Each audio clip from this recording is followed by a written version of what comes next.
السلام عليكم. النهاردة هنتكلم عن سؤال بيتكرر كتير، مين أفضل؟ بيكر هيوز ولا شلومبرجر ولا هاليبرتون؟ من فضلك اعمل لايك واشترك في القناة عشان الفيديو ينتشر وينفع ناس أكتر. ويلا بينا. الإجابة ببساطة مفيش شركة هي الأفضل في كل حاجة، كل شركة ليها مميزاتها، واختيار الأفضل بيختلف حسب القسم والمشروع والدولة اللي بتشتغل فيها.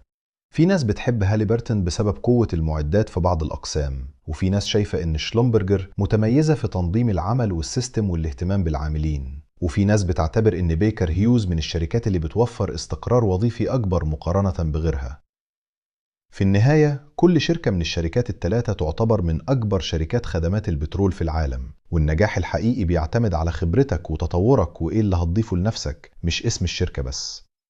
ولو أول مرة تشوف القناة هتلاقي عندنا فيديوهات كتير بتشرح شغل البريمة والمعدات والمصطلحات بطريقة بسيطة وسريعة. لو عجبك الفيديو من فضلك اعمل لايك واشترك في القناة، واكتب لي في التعليقات لو اشتغلت في واحدة من الشركات دي ايه أكتر حاجة عجبتك فيها.